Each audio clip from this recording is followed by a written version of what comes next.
Bonjour à tous, bienvenue à tout le monde pour ce webinaire. Donc moi, pour celles et ceux qui ne me connaissent pas, donc Floriane Carré, je suis la directrice de la communication, enfin Head of Identity du groupe. Et puis aujourd'hui, on fait un webinaire un petit peu différent d'habitude, puisqu'on a le plaisir de pouvoir échanger aujourd'hui avec le centre de recherche de Léon Bérard. Donc, comme vous le savez, on a fait plusieurs communications à ce sujet. Effort est devenu mécène du centre Léon Bérard avec différents partenariats et dont le principal, c'est de soutenir un projet de recherche de lutte contre le cancer du sein. Et pour nous, il était important de vous permettre, collaborateurs d'effort, qui pour la plupart d'entre vous travaillez dans la santé, d'en savoir plus sur ce sujet et donc de faire participer directement les personnes en charge de ce projet-là. Donc Olivier Trédan et Muriel Leromancé, qu'on remercie pour leur temps très précieux. Donc en tout cas, merci pour vous, merci à vous d'être ici et de présenter ce webinaire. Et du coup, je vais vous laisser la main pour parler de ce sujet-là. Merci beaucoup, merci surtout de l'effort et de votre contribution à notre recherche au Centre Léon Bérard. C'est une recherche qui est une recherche très appliquée en fait, c'est-à-dire que l'idée, c'est que quand on met en évidence un nouveau concept en recherche, on puisse l'appliquer très rapidement aux patients. Donc, ce que vous avez participé à financer, c'est une recherche qu'on appelle translationnelle, c'est-à-dire très axée sur le patient, sur les problématiques de la prise en charge des patients, notamment leurs problématiques thérapeutiques. C'est un peu ce qu'on va vous présenter ce matin. Donc voilà, la première chose, c'est qu'on tenait, Muriel et moi, à vous remercier énormément en fait, de votre participation active à notre recherche au Centre Léon Bérard. Ce que je vous propose pour commencer, c'est de vous faire un petit peu une introduction sur ce qu'est le Centre Léon Bérard. Peut-être que parmi vous, certains savent ce que c'est que le Centre Léon Bérard pour y avoir visité des patients, des proches. Mais je vais quand même vous redonner un petit peu quelques notions. Je n'ai pas la possibilité de partager mon écran. Est-ce que, si vous pouvez me donner la possibilité de partager l'écran, pour l'instant, je ne l'ai pas. Hélène ou... Pardon, normalement, ça devrait être bon. Et normalement, cette fois-ci, je l'ai. Et Super. avec un peu de chance, vous devriez avoir Ça fonctionne. mon écran. Et si je vous le mets en grand comme ça, il y a une chance sur deux que ça ne marche pas, mais on va essayer quand même. Mais ça marche, c'est parfait. Vous avez un grand écran là? Oui, c'est OK. OK, parfait. Donc le Centre Léon Bérard, c'est une photo du Centre Léon Bérard et de sa pyramide un petit peu iconique qu'on représente souvent. Ce que je vous propose, c'est de parler un petit peu de cancer en règle générale, de vous parler du centre de recherche en cancérologie de Lyon, qui est donc dans les locaux du Centre Léon Bérard, vous parler un petit peu de la recherche, vous parler un petit peu du cancer du sein, et Muriel vous expliquera exactement ce qu'on fait dans notre laboratoire sur le cancer du sein, et notamment dans les thématiques liées à l'hormonothérapie et à l'hormonorésistance. Donc, le Centre Léon Bérard, c'est un des centres anticancéreux. Il y a à peu près 18 centres anticancéreux en France. Il y en a certains qui sont en train de se regrouper. Les centres anticancéreux, c'est une ordonnance du général de Gaulle à la sortie de la Deuxième Guerre mondiale qui avait l'intuition que la prise en charge du cancer en règle générale devait se passer dans un centre unique, à la fois pour la prise en charge diagnostique et thérapeutique des patients, mais également pour la formation et également pour la recherche. Donc, on est des centres d'organisations privées rattachées au service public à but non lucratif et on a une triple mission à la fois de soins mais également de recherche et d'enseignement. Donc le statut d'un médecin comme moi, c'est d'être à la fois médecin, chercheur et enseignant. C'est vraiment l'ADN des centres anticancéreux. Et comme on est donc un établissement privé à but non lucratif, on est reconnu d'intérêt général, d'où la possibilité pour nous de recevoir des dons et des legs. Et j'en profite pour vous remercier une deuxième fois. Pour le cancer, vous savez que c'est une maladie hyper fréquente. Vous avez très certainement autour de vous des patients ou des proches qui ont eu un cancer, que c'est 350 000 personnes chaque année qui apprennent qu'ils sont touchés par un cancer. Et quand on prend notre région Rhône-Alpes, je ne sais pas ce qu'il y a l'Auvergne, excusez-moi, il y a peut-être que Rhône-Alpes, désolé pour les Auvergnats, chaque année, il y a chaque jour, il y a une trentaine de personnes qui décèdent suite à un cancer. Mais voilà, de plus en plus, des patients sont guéris de leur cancer et une personne sur deux peut être considérée comme guérie de son cancer après une prise en charge en temps et en heure. L'incidence, de façon assez étonnante, continue à augmenter. L'incidence, c'est le nombre de nouveaux cas par an. Si on prend dans les années 80, on avait 170 000 cas de cancer chaque année. Aujourd'hui, on est monté à près de 400 000 cas par an. Bien évidemment que l'environnement, ce que nous mangeons, ce que nous buvons, ce que nous respirons, participe à l'accroissement du nombre de cancers. Le vieillissement de la population fait qu'il y a de plus en plus de cancers, puisque le vieillissement est la première cause, le premier facteur de risque du cancer. Plus vous êtes âgé, plus vous avez de chances que les cellules dégénèrent, deviennent cancéreuses. Et voilà, et donc vous voyez que ce chiffre colossal de près de 400 000 nouveaux cas chaque année reste un problème de santé publique majeur, alors qu'en contrepartie, les maladies cardiovasculaires ont nettement diminué et la mortalité, par exemple, par infarctus du myocarde ou accident vasculaire cérébral a beaucoup diminué. La mortalité par cancer continue à augmenter. Alors, elle augmente moins vite que l'incidence, ce qui prouve l'efficacité de nos traitements, mais ça reste quand même un taux de mortalité en constante augmentation par le simple fait que l'incidence augmente. Donc, par rapport au nombre de patients, il y a une diminution de ce taux de mortalité, mais en valeur absolue, ça augmente. Et on peut considérer maintenant que 160 000 patients décèdent chaque année du cancer. Pour lutter contre le cancer, donc on a l'hôpital, le centre Léon Bérard, qui est donc un centre hospitalier, comme tous les centres hospitaliers, qui fait à la fois du diagnostic, de la chirurgie, de la radiothérapie, de la chimiothérapie, de la médecine nucléaire, tout axé autour du patient cancéreux. Donc ça, c'est pour l'aspect de soins.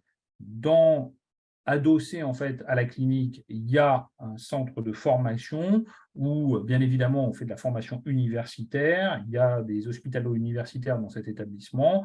Donc, on fait de l'enseignement universitaire et post-universitaire. Et puis, bien évidemment, on forme tous les métiers autour du cancer. Il n'y a pas que il y a pas que les médecins, il y a également des soignants, donc des infirmières, des aides-soignantes, des manipulateurs radio, des techniciens en lien avec nos machines, nos plateformes et tous les kinés, etc., tous les paramédicaux autour de la maladie. Donc, l'aspect soins, l'aspect formation, et puis donc l'aspect recherche.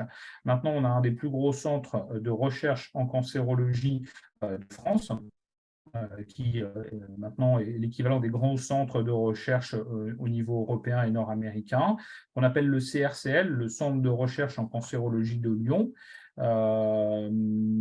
qui donc est situé, alors je ne sais pas si vous voyez ma souris, mais peu importe, vous avez donc encore la pyramide avec les bâtiments de soins qui sont derrière la pyramide, et vous avez derrière entouré le centre de recherche, qui sont 4 bâtiments qu'on appelle Chenet, qui sont le nom de donateurs historiques du centre Léon Bérard, de monsieur et madame Chenet. Donc on a eu historiquement le bâtiment Chenet A, où on est localisé avec Muriel, et puis maintenant il y a le Chenet B, le Chenet C et le Chenet D, et vous voyez que c'est des surfaces quand même qui sont très importantes, avec un nombre de chercheurs aujourd'hui qui a dépassé le nombre de médecins. Il faut savoir que au centre Léon Bérard, bâtiment hospitalier, il y a à peu près 250 médecins, et il y a plus de 350 chercheurs statutaires maintenant dans ces bâtiments Chenet, entièrement dédiés à la recherche sur et contre le cancer. Alors la recherche au centre Léon Bérard, elle est éminemment complexe, on ne va pas rentrer dans tous les détails. Juste pour vous dire que, bien évidemment, on est à la pointe de l'innovation, qu'on a une recherche qui peut être très fondamentale, vraiment très biologique, sur des mécanismes moléculaires, de l'évolution du cancer. On a aussi une recherche très appliquée. Donc, c'est un petit peu sur ce créneau qu'on s'est positionné avec Muriel. On appelle ça une recherche de transfert ou une recherche translationnelle. C'est ce que je vous disais au début, c'est vraiment d'essayer d'appliquer très rapidement un concept biologique, un concept très préclinique sur des modèles de cellules, de tumeurs chez la souris, etc., pour pouvoir rapidement arriver à des applications concrètes vers les patients, vers les patientes pour ce qui concerne le cancer du sein, pour pouvoir tester des nouvelles molécules qui sont potentiellement des nouvelles thérapies pour les patients, mais ça peut être aussi pour tester des nouvelles chirurgies, des nouvelles techniques d'imagerie. Il y a plusieurs plateformes qui sont là spécifiquement pour appliquer rapidement vers les patients des nouvelles idées. Et puis la recherche clinique, c'est encore un peu différent. La recherche clinique, c'est pour tester chez les patients des nouveaux médicaments. Ça, vous connaissez mieux. C'est typiquement un essai qui vise à montrer la supériorité d'une nouvelle molécule par rapport à une thérapie ancienne, une nouvelle technique d'imagerie par rapport à une imagerie ancienne, un nouveau schéma, une nouvelle séquence de prise en charge par rapport à ce qui se faisait avant. L'idée, c'est de montrer la supériorité soit en termes d'efficacité, soit en termes d'amélioration de la tolérance de ces nouveaux process. Ça nécessite du temps. Il faut bien comprendre qu'entre un concept biologique, comme on peut l'avoir au laboratoire avec Muriel, et le transfert à la fin d'une étude clinique, il faut toujours une dizaine d'années pour démontrer que le médicament qu'on a inventé au laboratoire a un intérêt chez le patient et puisse être après utilisé en routine. C'est minimum 10-15 ans et bien évidemment des millions d'euros qui partent à la fois dans les équipes de recherche très fondamentales, mais également dans les équipes de recherche translationnelle et dans les équipes de recherche clinique. Et puis, au-delà de la stratégie diagnostique et thérapeutique du cancer, on a de la prévention secondaire pour limiter les répercussions du cancer sur les patients. Donc, tout un tas de programmes, par exemple d'activité physique, pour limiter les conséquences du cancer sur les patients, de retour au travail, de limitation en prévention secondaire des cancérogènes en règle générale. Donc ça, c'est pour la recherche en général. Et ce que je vous propose maintenant, c'est de voir un petit peu plus en détail le cancer du sein, donc, qui est la thématique qui nous intéresse et que vous nous avez financé. Donc, je vais vous faire vraiment une sorte de petite revue un peu synthétique du cancer du sein en règle générale. On va parler surtout du cancer du sein localisé. Le cancer du sein localisé, c'est à peu près 60 000 femmes par an qui sont touchées par cette maladie. Donc, c'est un vrai problème de santé publique. Et malheureusement, il y a encore 12 000 femmes par an qui meurent du cancer du sein chaque année en France. Et c'est la première cause de mortalité par cancer, largement devant toutes les autres. Ce qui est assez étonnant pour le cancer du sein, c'est que cette incidence est globalement stable sur les dernières décennies. On est toujours à 50-60 000 nouveaux cas par an et on est toujours à 10 000, 12 000 décès par an. C'est un peu un plateau qu'on a du mal à comprendre. Vous savez qu'il y a certains cancers dont l'incidence et la mortalité sont en nette diminution. Typiquement, le cancer du col avec la prévention, avec la vaccination contre l'HPV et le dépistage par le frottis cervico-vaginal. Et ça fait que l'incidence et la mortalité par cancer du col diminuent.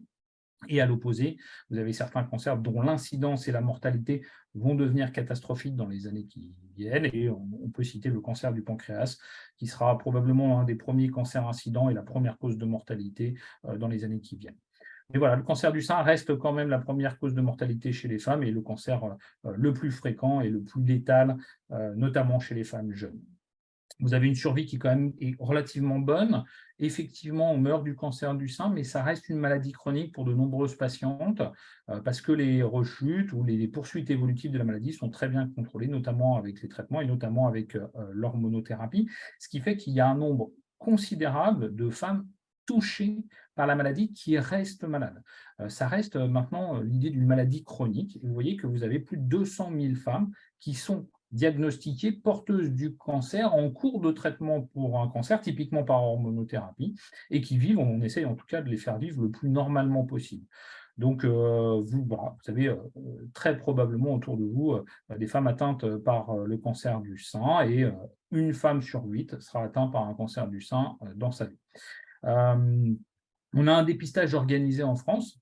J'incite toutes les femmes de plus de 50 ans à participer à ce dépistage de masse qui se fait par mammographie à partir de l'âge de 50 ans. L'idée d'un dépistage, c'est bien de faire du diagnostic précoce, très précoce. Quand vous avez une tumeur petite, une petite tumeur typiquement de moins de 2 cm, vous avez toutes les chances de la guérir. Si vous diagnostiquez votre cancer du sein alors que la tumeur fait 4-5 cm ou que les ganglions sont touchés, vous avez moins de chances de guérir du cancer. Le but d'un dépistage est bien de faire du diagnostic précoce. C'est vrai pour le frottis cervico-vaginal du cancer du col et c'est vrai également pour la mammographie du cancer du sein. Alors, quand vous avez une tumeur dans le sang, c'est très simple. Il faut la diagnostiquer précocement, c'est ce que je viens de vous dire, et il faut mettre en place une stratégie multimodale d'éradication à la fois de la maladie tumorale intramammaire, mais de la maladie micrométastatique. Il faut bien comprendre que quand vous avez un nodule dans le sein, comme ça, avec un nodule qui fait 1 cm, 1,5 cm de diamètre, vous avez déjà 1 milliard de cellules cancéreuses à l'intérieur. Et on sait qu'à partir du moment où il y a quelques centaines de millions de cellules cancéreuses, la maladie a diffusé au-delà du sein. Il y a une maladie micrométastatique qui diffuse très précocement à des stades précliniques. C'est-à-dire que le diagnostic clinique de la maladie correspond déjà à des années d'évolution d'une maladie infraclinique non diagnostiquée. Il faut imaginer qu'un temps de doublement cellulaire, c'est à peu près 2 mois. Donc, en 2 mois, vous avez doublé votre nombre de cellules. Donc, l'évolution est donc logarithmique et vous passez de 2 cellules à 4 cellules en 2 mois, de 4 cellules à 8 cellules en 2 mois, etc. Et donc, il va vous falloir au minimum 5 ans pour arriver à 1 milliard de cellules, c'est-à-dire le moment du diagnostic clinique. Donc, ces 5 ans d'évolution, 5 ans minimum d'évolution préclinique de la maladie sont un temps où la maladie micrométastatique va se développer. Donc, si vous éradiquez une maladie, il faut bien éradiquer une maladie locale, une tumeur dans le sein, et une maladie déjà diffusée à distance, d'où cette stratégie multimodale qui va nécessiter la résection de la tumeur. Son analyse, ça c'est les images en bas à gauche de la diapositive, qui sont en fait l'analyse anatomopathologique de la tumeur, pour pouvoir en extraire de l'information pertinente sur son agressivité, sur son hormonosensibilité, ce qui nous permet, nous aussi, au laboratoire, d'obtenir de l'information sur des marqueurs d'hormonosensibilité ou d'hormonorésistance, et pour définir la stratégie, qui n'est donc pas qu'une stratégie chirurgicale, mais qui est une stratégie qui est médico-chirurgicale, où il va y avoir à la fois la nécessité de réséquer la tumeur et la nécessité de réaliser des traitements systémiques, c'est-à-dire en perfusion de médicaments, typiquement de chimiothérapie et d'hormonothérapie. Et c'est à ce prix-là qu'on arrive à guérir le cancer du sein, en enlevant la tumeur chirurgicalement et en faisant des traitements systémiques post-opératoires, qu'on fait parfois en préopératoire, mais peu importe, pour éliminer la maladie micrométastatique. Donc ça, c'est de façon très globale. La maladie cancer du sein, en fait, n'existe pas. C'est des maladies cancer du sein. Il y a énormément de cancers du sein différents dans leur histologie, dans leur forme biologique, moléculaire. Et maintenant, aujourd'hui, on ne traite pas un cancer du sein. On traite des cancers du sein avec différents noms. Et ceux qui nous intéressent avec Muriel, c'est les cancers dits luminaux. Alors, je ne vais pas trop rentrer dans les détails, ils ont des caractéristiques immunohistochimiques, c'est-à-dire d'analyse sous microscope particulière, mais retenez que pour le cancer hormonosensible, en fait, on a 2 formes complètement différentes, qui sont les cancers luminal A et les cancers luminal B. C'est biologiquement des entités différentes et on les traite différemment. On fait plus ou moins de chimiothérapie, d'hormonothérapie, de traitement systémique en fonction de ces cancers. Donc, c'est juste pour vous faire toucher du doigt qu'aujourd'hui, on ne traite pas un cancer du sein, mais on va traiter un cancer du sein luminal B qui a un Ki67 élevé, avec une faible expression des récepteurs à la progestérone, avec un statut HER2 à 1 ou 2 croix, avec des scores génomiques d'agressivité ou pas. C'est vraiment maintenant comme ça qu'on réfléchit la plupart des cancers, et particulièrement le cancer du sein. Pourquoi? Parce qu'ils évoluent, ils ont des formes d'agressivité et d'évolution très différentes de l'un à l'autre. C'est juste pour illustrer mon propos. Ça, c'est des données très importantes qui sont des données de milliers de patients qui ont été traités de façon prospective pour évaluer justement la pertinence des traitements systémiques post-opératoires, qu'on appelle les traitements adjuvants, par exemple pour l'hormonosensibilité. Vous avez sur la courbe de gauche, en fait, avec l'évolution dans le temps, à 5 ans et à 10 ans, le nombre de patientes qui ont rechuté de leur cancer du sein. Donc, je vous redis, c'est là, en l'occurrence, c'est 7378 patientes qui ont été suivies de façon prospective. C'est des issues d'anciennes qui ont un long recul. On part de zéro et à chaque année, vous avez le nombre de rechutes. Et vous voyez que sur le bras contrôle, la courbe du haut, vous avez les patientes qui ont été opérées du cancer du sein et qui n'ont pas reçu de traitement adjuvant post-opératoire, alors qu'elles avaient une maladie sensible aux hormones. Et vous voyez qu'au bout de 10 ans, il y en a 37%, 1 sur 3, qui aura rechuté de son cancer du sein. Le traitement le plus important pour nous, notamment pour les femmes non ménopausées, c'est le tamoxifène, c'est un anti-œstrogène, on va en reparler. Et c'est la courbe du bas à gauche. Vous voyez qu'on a diminué de façon nette et statistiquement significative le nombre de rechutes en traitant les patientes par 5 ans de tamoxifène. Quand vous prenez par exemple à 5 ans, vous avez 15% des patientes qui rechutent alors qu'elles étaient sous tamoxifène, et à 10 ans, vous avez 25% des patientes qui rechutent alors qu'elles étaient sous tamoxifène. Donc, c'est déjà mieux que le contrôle. Donc, sur la courbe de gauche, quelles sont les conclusions? Les conclusions, elles sont doubles. Il y en a deux. Quand vous faites du tamoxifène pendant 5 ans, vous n'aurez que une femme sur 4 qui va rechuter de son cancer du sein, alors que si vous ne faites rien, vous avez un tiers des patientes qui vont rechuter. Donc, on a diminué le nombre de patientes qui rechutent, donc on a guéri potentiellement, on va dire, 10 patientes sur 100 grâce au tamoxifène. Mais la deuxième conclusion, et la plus dramatique, et c'est celle qui nous préoccupe tous les jours avec Muriel, c'est bien que malgré le tamoxifène, vous avez une femme sur 4 qui va rechuter de son cancer du sein.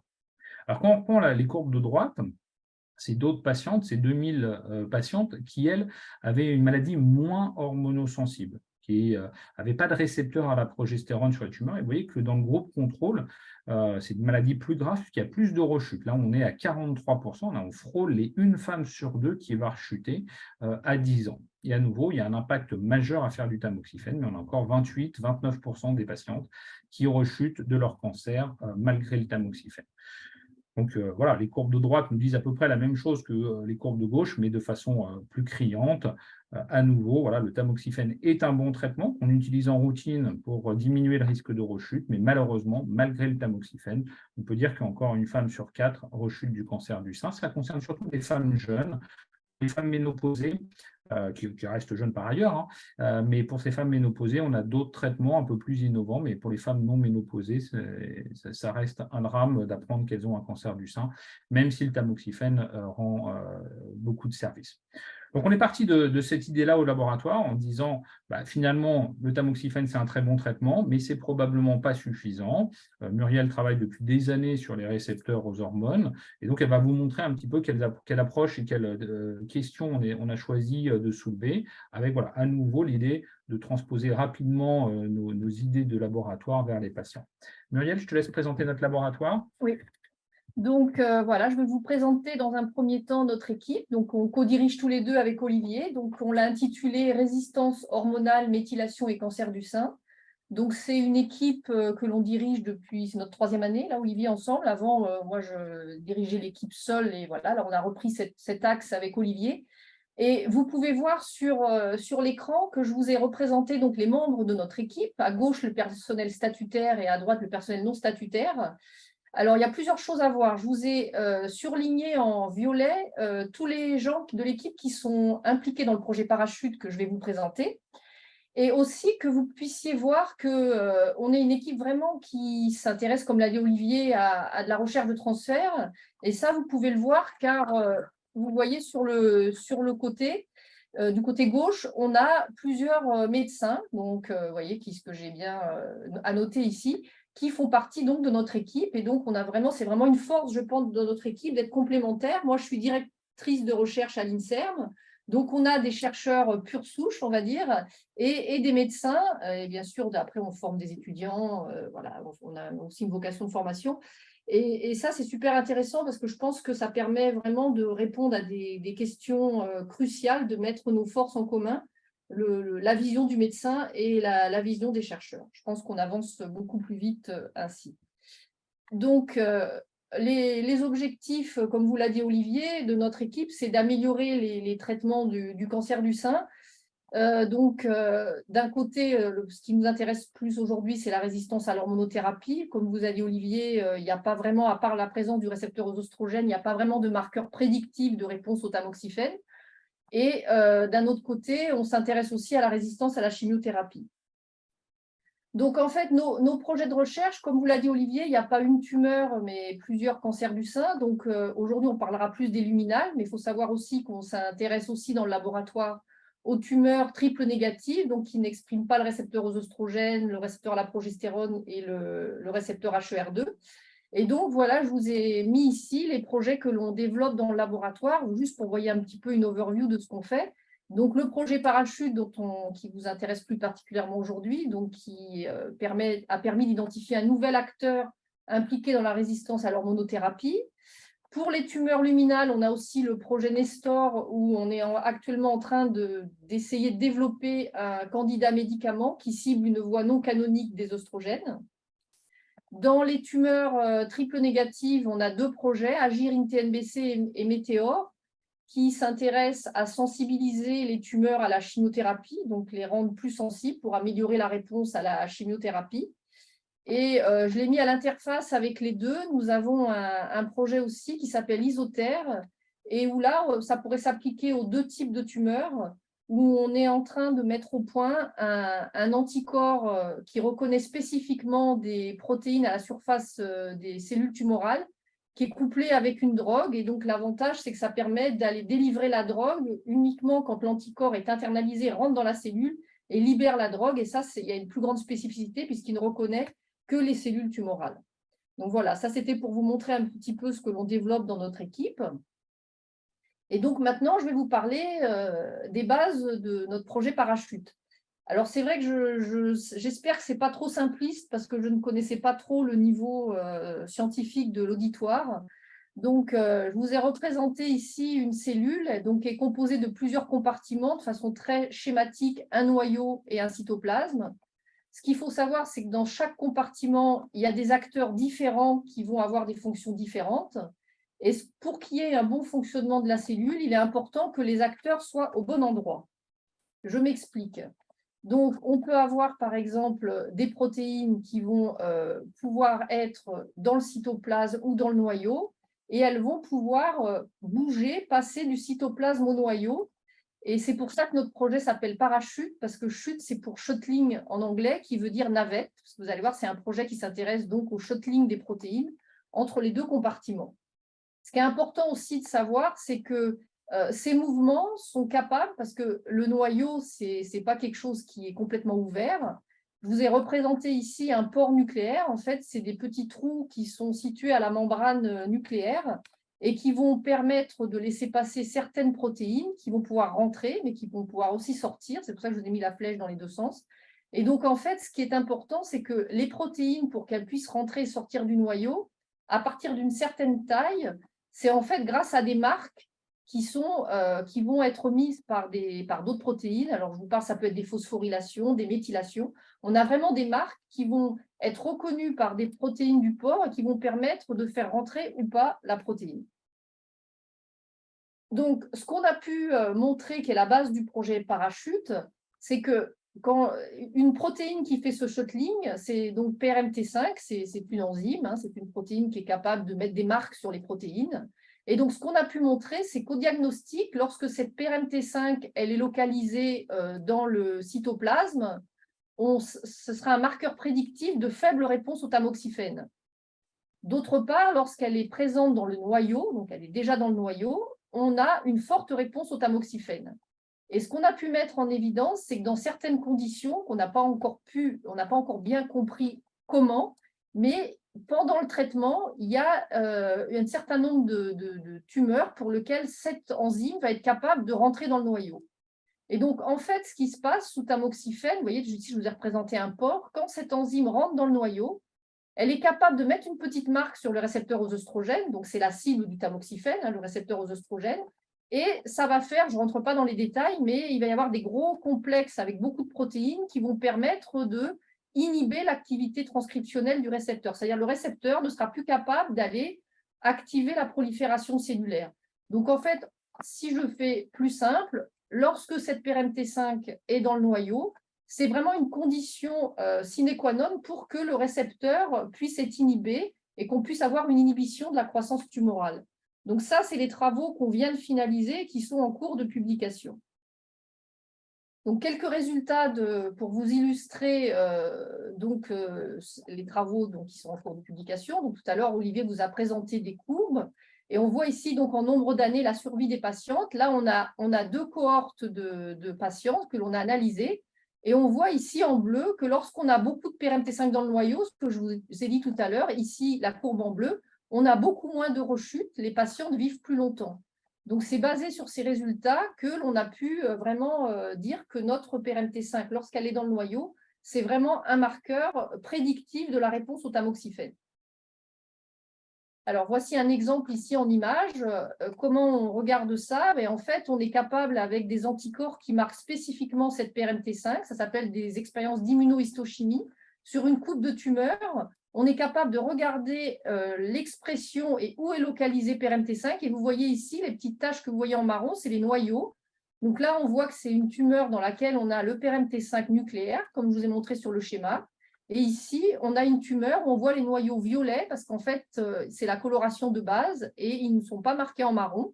Et le marquage est plutôt dans le cytoplasme. Là, donc, on a une tumeur qui n'exprime pas de PRMT5 dans le noyau, donc qui ne devrait pas répondre au tamoxifène. Donc, les objectifs du projet Parachute, c'est de valider si notre PRMT5 sa présence dans le noyau est prédictive de la réponse à d'autres anti-œstrogènes. Parce que là, on vous a parlé que du tamoxifène, mais il y a d'autres anti-œstrogènes qui sont utilisés et on aimerait voir si on peut extrapoler ces résultats à d'autres thérapies. Bien sûr, le principal pour nous, c'est de comprendre les mécanismes qui régulent ce shuttling. Parce qu'en fait, une fois qu'on aura compris pourquoi dans des tumeurs, le PRMT5 reste dans le cytoplasme, l'idée, c'est de pouvoir cibler ce shuttling dans le noyau. Et donc, ce serait de combiner au tamoxifène une nouvelle drogue qui pourra maintenir PRMT5 dans le noyau. Et donc, on sait que quand il est dans le noyau, le tamoxifène aura son maximum d'activité. Et le troisième axe, bien sûr, c'est de valider nos résultats sur des échantillons de patientes, donc sur des cohortes du Centre Léon Bérard qui sont à notre disposition et sur lesquels on peut valider nos hypothèses. Donc, les moyens mis en œuvre pour réaliser ce projet, donc je vous ai montré tout à l'heure, il y a 6 personnes dans l'équipe qui sont vraiment impliquées à plein temps dans ce projet. On a la chance de pouvoir aussi bénéficier des plateformes très performantes au Centre Léon Bérard CRCL, telles que l'animalerie, la biopathologie, les plateformes d'imagerie ou aussi d'organoïdes, en fait, qui nous permettent de reconstituer. On peut faire aussi des coupes de tumeurs fraîches pour pouvoir regarder l'efficacité des drogues. Donc, toutes ces plateformes du CLB vont nous permettre de mener à bien notre projet. Et également, la recherche, ça ne se fait pas que dans un institut, bien sûr. On a des collaborations externes. Par exemple, une très forte collaboration à l'Institut Curie à Paris, avec le réseau Unicancer en France et également avec l'Université de Sherbrooke au Canada. Et là, pour mener à bien ce projet, on a une étudiante qui va démarrer sa thèse en janvier prochain et elle va la réaliser en co-tutelle avec le Canada. Donc, en fait, elle travaillera sur Parachute et elle fera 18 mois de travail dans notre laboratoire et 18 mois à l'Université de Sherbrooke. Donc, les retombées du projet Parachute, ce que nous espérons à terme, c'est de pouvoir vraiment valider PRMT5 comme un nouveau marqueur au diagnostic pour améliorer la prise en charge des patientes. Identifier un nouvel outil thérapeutique, comme je vous l'ai dit, pour cibler PRMT5 dans le noyau que l'on pourrait utiliser en combinaison avec l'hormonothérapie. Et donc, l'idée, c'est de développer une médecine de précision qui permettra d'améliorer la survie des patients traités par hormonothérapie. Et donc, moi aussi, je me joins à Olivier et on vous remercie énormément pour votre soutien. Voilà. Merci beaucoup. Ce que je vous propose, donc je vais mettre fin au diaporama et puis on est prêt à répondre à vos questions si vous en avez. Peut-être, alors je ne sais pas très bien comment on peut échanger, si ça passe par le chat, mais on est tout à fait prêt à répondre à vos questions. Je ne sais pas si vous pouvez poser des questions en direct. Hélène? Alors, effectivement, bonjour à tous. Les questions se posent directement par écrit via le chat. Les questions ne peuvent pas être posées en direct et elles s'affichent dans la discussion du webinaire directement. N'hésitez pas, hein, si vous avez des questions, effectivement, c'est le moment. Alors, merci pour ce webinaire. Les cancers du sein triple négatif sont par définition peu éligibles au traitement actuel. Quelle technique utilisez-vous pour rendre les cellules sensibles à la chimiothérapie? Donc, effectivement, c'est une excellente question. Donc, dans le cancer du sein triple négatif, par définition, on ne fait pas d'hormonothérapie puisqu'il n'y a pas d'expression des récepteurs aux hormones. Il n'y a pas non plus, pourquoi ça s'appelle triple négatif? Parce qu'il n'y a pas une protéine qui s'appelle HER2, et HER2 est une excellente cible pour des traitements spécifiques, qui sont des traitements anti-HER2, et aujourd'hui, quand vous avez une maladie HER2, on sait plutôt très bien la soigner. Par contre, effectivement, le parent pauvre actuellement de la cancérologie mammaire, c'est le triple négatif, puisqu'il n'y a pas de cible. Alors, la chimiothérapie, c'est quoi? La chimiothérapie, c'est des poisons de la division cellulaire.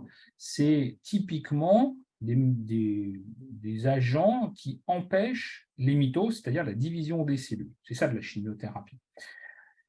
Or, le cancer du sein triple négatif est une maladie très proliférante. Il y a beaucoup de mitoses. Donc, plus il y a de mitoses, plus la chimiothérapie marche. Mais plus il y a de mitoses, plus on a la chance que la cellule cancéreuse développe des résistances à la chimiothérapie. Donc vous avez raison, c'est comment on peut faire pour resensibiliser les cellules cancéreuses à la chimiothérapie. Donc dans notre laboratoire, on étudie ce genre de choses. On étudie au niveau de la réparation de l'ADN des mécanismes qui pourraient être intéressants, non pour essayer de réparer l'ADN, mais bien pour rendre les cellules plus sensibles à la chimiothérapie ou au traitement en règle générale. Et donc, il y a tout un tas d'approches qu'on développe au laboratoire avec des combinaisons, des associations de traitement, en plus de la chimiothérapie, pour que ces cellules soient plus sensibles. Alors, vous avez peut-être entendu parler des inhibiteurs de PARP ou de la recombinaison homologue, qui sont donc des mécanismes qui sont beaucoup ciblés dans le cancer du sein triple négatif. Malheureusement, ça reste quand même le cancer du sein le plus mauvais pronostic, c'est celui où il y a le plus de risques de rechute, et c'est celui où il y a malheureusement le plus de décès actuellement de façon relative par rapport au nombre de patients. Ça reste quand même un cancer rare, ça correspond à 10 à 15% des cancers du sein en règle générale.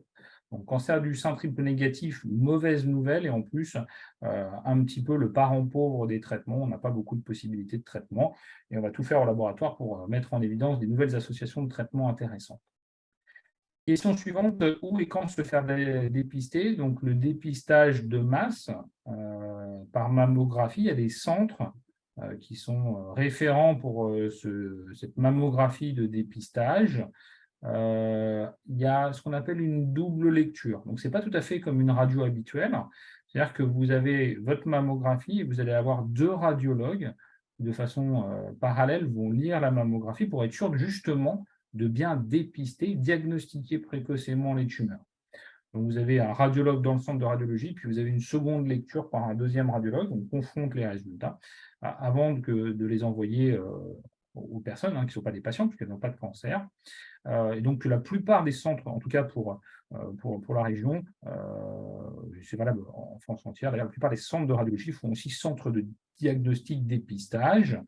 Normalement, une femme, à partir de l'âge de 50 ans, reçoit un courrier en l'incitant à aller faire ce dépistage. Pour la région, ça s'appelle l'ADEMAS. Il y a des courriers qui sont adressés, des centres qui sont étiquetés comme centres de référence pour ce diagnostic précoce et ce dépistage. On n'a pas encore une adhérence pleine et entière de toutes les femmes françaises au dépistage, mais voilà, c'est quand même un bon moyen de limiter la mortalité du cancer du sein. Voilà, j'espère que j'ai répondu à la question. Alors, comment je fais pour avoir accès à ça? Excusez-moi, il y a des questions qui viennent d'arriver. Ma question concerne la rechute des patiente. Pensez-vous qu'il y a un facteur psychologique qui affaiblit le corps en lutte contre les cellules malignes? C'est un domaine qui est en cours d'étude. C'est vrai que c'était probablement négligé et on commence à s'y intéresser. Néanmoins, le facteur psychologique qui a été démontré comme étant effectivement un risque de rechute, en fait, ce n'est pas tout à fait ce qu'on entend dans le langage courant. Ce n'est pas tout à fait je ne me sens pas bien en ce moment, j'ai eu un choc parce que ma maman est décédée. C'est vraiment un gros stress sur l'organisme. Pourquoi? Parce que le stress, le gros stress, pas parce qu'on est fatigué en rentrant du boulot, mais un stress type grosse atteinte de notre organisme en tant que quantité physiologique, peut diminuer l'efficacité de notre système immunitaire. Et on sait que quand notre système immunitaire est moins efficace, ça laisse la chance aux cellules cancéreuses de proliférer, de devenir agressives. Donc, peut se développer un cancer, typiquement quand vous avez une maladie par ailleurs, qui joue sur votre système immunitaire. Quand vous avez un accident ou un événement de la vie qui fait que votre système immunitaire devient moins performant et malheureusement, le vieillissement en soi est également une source d'affaiblissement du système immunitaire. Donc, c'est plutôt ça qui intervient. Il est probable que des facteurs psychologiques graves puissent aussi agir sur le système immunitaire. Mais voilà, un problème psychologique, un problème typiquement au boulot n'induit pas le cancer et n'induit pas de rechute du cancer. Est-ce que vous envisagez d'employer des méthodes statistiques d'intelligence artificielle pour améliorer le diagnostic sur la base d'imagerie que vous produisez? Donc, bien évidemment que l'outil informatique et l'intelligence artificielle, en règle générale, vont aider énormément les cliniciens en routine et les chercheurs, puisque l'outil est tellement performant que ça permet de pallier aux limites en fait, de notre intelligence humaine. Bien évidemment, il faut que cette intelligence artificielle soit guidée par l'humain. Il n'y aura pas d'intelligence artificielle qui va travailler à notre place, mais ce sera un outil essentiel. Alors, vous parlez d'amélioration des techniques diagnostiques, donc ça, c'est quelque chose qui est déjà publié. Quand vous avez, ce que je vous ai montré tout à l'heure, un prélèvement avec une analyse anatomopathologique au laboratoire. Vous avez des lames qui sont produites avec des morceaux de tumeurs. Ces morceaux de tumeurs sont lus typiquement par un microscope avec un homme ou une femme au bout du microscope, mais l'intelligence artificielle est capable de décrypter l'image probablement mieux que l'humain et va être une aide pour sélectionner les tumeurs typiquement agressives par rapport aux tumeurs pas agressives, etc. Donc là, les techniques de diagnostic s'améliorent grâce à l'intelligence artificielle, les stratégies de traitement s'améliorent aussi grâce à l'intelligence artificielle. Donc oui, demain, l'intelligence artificielle sera un outil essentiel pour la routine de la prise en charge de nos patients et également pour la routine de nos analyses en recherche, puisque quand on génère des données, par exemple, sur le séquençage des gènes, on séquence les gènes, aujourd'hui, on a largement ce qu'il faut pour décrypter mieux l'information grâce aux outils informatiques et à l'intelligence artificielle. Est-ce que la mammographie est suffisante dans le dépistage? Non. Beaucoup de tumeurs passent à travers les mailles du dépistage de masse par mammographie. Et malheureusement, on a encore des patientes qui arrivent avec une mammographie de dépistage réalisée 6 mois, 1 an avant, qui était considérée comme normale alors qu'il y a un cancer qui s'y développait. Non, ça n'est pas 100% de diagnostic. Aujourd'hui, il n'y a pas vraiment de technique qui est capable de diagnostiquer dans 100% des cas une maladie. Ce n'est pas parfait, mais c'est mieux que rien. Toujours beaucoup de questions. J'y réponds au fil de l'eau. J'espère que je ne vais frustrer personne. Doit-on compléter par un autre examen type échographie? Donc, pour le dépistage, c'est de la mammographie seule. À partir du moment, l'idée, c'est de mettre en évidence sur cette mammographie n'importe quelle anomalie qui va pousser à faire autre chose derrière. Typiquement, on a une image douteuse en mammographie, on va aller faire une échographie, une IRM mammaire, on va compléter les examens pour vérifier si cette image qui nous paraît bizarre est vraiment quelque chose qui ressemble à du cancer ou quelque chose qui n'a aucun rapport avec le cancer. Si c'est douteux, on peut aller jusqu'à la biopsie, c'est-à-dire introduire une aiguille à l'intérieur de la tumeur pour faire un examen anatomopathologique. Donc, la mammographie n'est que du débrouillage. Il faut compléter souvent par effectivement des échographies, des IRM et des biopsies. Quels sont les facteurs familiaux de cancer du sein et la fréquence des cancers du sein avec facteur familial? Donc, dans facteur familial, il y a deux choses importantes. Il faut considérer les anomalies génétiques constitutionnelles qui sont des facteurs de risque majeurs du cancer et qui donnent effectivement des cancers avec plusieurs formes dans la famille. Le gène le plus connu, c'est BRCA. Il y a BRCA1 et BRCA2 qui sont des gènes qui peuvent être mutés de façon constitutionnelle, donc dans le patrimoine génétique des femmes, et qui donnent un risque énorme de faire un cancer du sein ou un cancer des ovaires. Je ne vais pas trop rentrer dans les détails, mais c'est des familles qui se savent souvent porteuses du gène, et dans ce cas-là, on ne fait pas de dépistage de masse, on fait un dépistage individuel. On va aller cibler ces familles avec risque de cancer, et au lieu de faire juste une mammographie, c'est elles à qui on va faire les mammographies, les échographies et les IRM de façon systématique. Donc ça, c'est vraiment une anomalie germinale, constitutionnelle d'un gène et qui donne un fort risque de cancer du sein.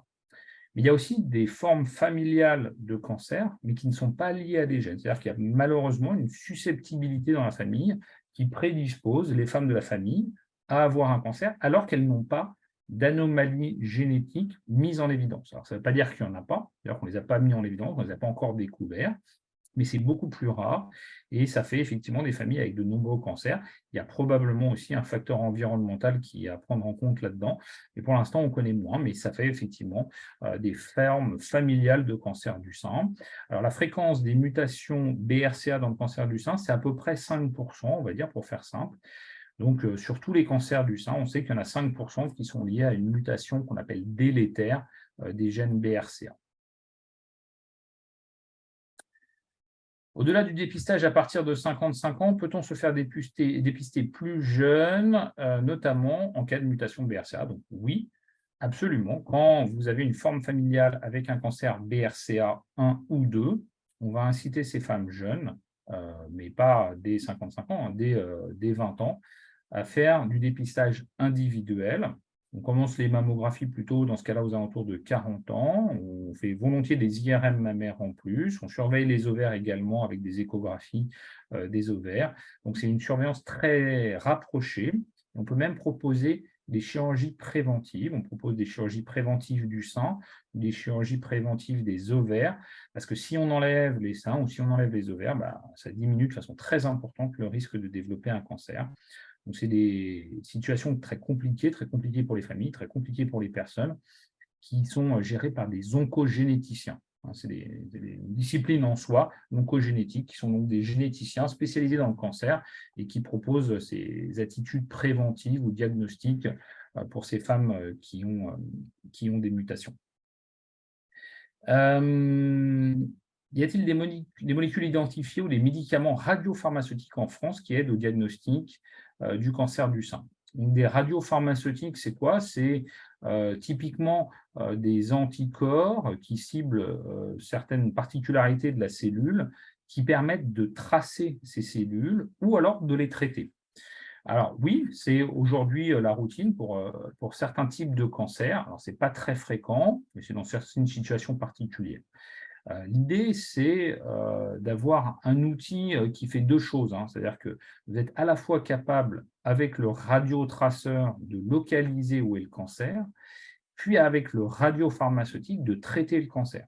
Ce qui est vraiment une idée très, très séduisante, puisque vous avez à la fois la capacité de regarder, de localiser où est le cancer dans le corps, en faisant par exemple une scintigraphie du corps entier couplée à un scanner, ce qu'on appelle des PET scans, et puis après d'administrer spécifiquement les traitements aux cellules cancéreuses. Alors, ça rejoint un petit peu ce que Muriel vous a dit dans les anticorps conjugués, c'est-à-dire d'utiliser des anticorps comme véhicule pour aller administrer les chimiothérapies à forte dose au sein de cellules cancéreuses spécifiquement. Vous imaginez, vous avez une protéine d'intérêt particulière du cancer, qui est peut-être même associée à une agressivité du cancer, Vous pouvez voir si ce cancer est agressif en localisant la protéine. Donc, vous utilisez l'anticorps. Et puis après, vous utilisez ce même anticorps, vous y greffez dessus, ce que vous a montré Muriel, une chimiothérapie très toxique. Et cette chimiothérapie va ainsi être délivrée directement aux cellules cancéreuses. C'est vraiment une idée nouvelle avec des médicaments qui sont en cours de développement. Ça s'appelle des anticorps drogue conjugués, donc des anticorps couplés à de la chimiothérapie. Ça se développe de plus en plus. Et on a cette idée-là, voilà, avec le laboratoire, de développer un nouveau médicament spécifiquement là-dessus. Qu'est-ce qui amène à la décision de l'ablation du sein? Question éminemment complexe. Bien évidemment que c'est des discussions avec les chirurgiens, avec les cancérologues, avec les oncogénéticiens. Ce n'est pas une décision qu'on prend du jour au lendemain. On demande aussi systématiquement à un psychologue de parler de cette décision avec les femmes qui veulent faire cette ablation préventive. Voilà, ce n'est pas parce qu'on a un gène qu'il faut faire tout de suite l'ablation des seins. C'est une des propositions pour essayer de diminuer le risque. Et ça, évidemment, ça nécessite plusieurs mois de réflexion. Il faut, de façon assez simpliste, peser les avantages, c'est-à-dire le risque de cancer du sein et donc la diminution de ce risque avec l'ablation, et les inconvénients qui sont les risques chirurgicaux, la perte des seins, donc une partie de la féminité, souvent très difficile puisque ça se discute chez des femmes qui ont parfois 30-40 ans. Donc, voilà, beaucoup de psychologie et on ne peut pas faire ça seul. J'ai essayé de répondre à toutes vos questions lorsqu'elles venaient. J'espère que je n'en ai pas raté. Il est 12h26. Hélène, Floriane, vous voulez qu'on continue? Comment vous voulez qu'on fasse pour la suite? Je pense que si nous n'avons plus de questions, on était parti sur 12h30, donc on arrive à 3 minutes quasiment pile poil dans le temps, donc ça a été parfaitement géré. Donc je pense que si effectivement il n'y a pas de nouvelles questions, on peut clôturer. D'ailleurs, je remercie les équipes d'avoir enregistré ce webinaire qui pourra être diffusé du coup aux équipes qui n'étaient pas là. Merci en tout cas à vous pour cette explication. N'étant pas du tout du milieu de la santé, j'ai quand même compris beaucoup de choses, donc je vous remercie. J'espère en tout cas que ça aura plu à tout le monde. Merci vraiment infiniment pour votre temps. C'est hyper important pour nous de pouvoir creuser aussi au-delà de vous aider et vous faire un don. C'est aussi important pour nous de comprendre ce qu'il en est derrière vraiment et pouvoir donner du sens à tout ça. Donc merci pour ce temps. Merci à vous. Merci. Alors, ce que je vous propose aussi, c'est peut-être qu'un jour, on revienne vers vous pour vous dire ce qu'on a réussi à obtenir comme résultat avec l'aide que vous nous avez apportée. Avec plaisir. Les recherches sont en cours. On a mis une grosse partie de notre laboratoire sur ces programmes que vous a présenté Muriel. C'est probablement la priorité de notre laboratoire de délivrer rapidement des réponses à ces questions. Et donc, on sera ravis de vous présenter nos résultats pour vous montrer que votre don, ça nous sert directement à faire changer les choses, probablement pour les patients. Et on espère que vous aurez plein de choses à nous présenter. Du coup. On espère aussi. On espère. Merci à tous. Bonne journée. Merci, au revoir. Merci, au revoir.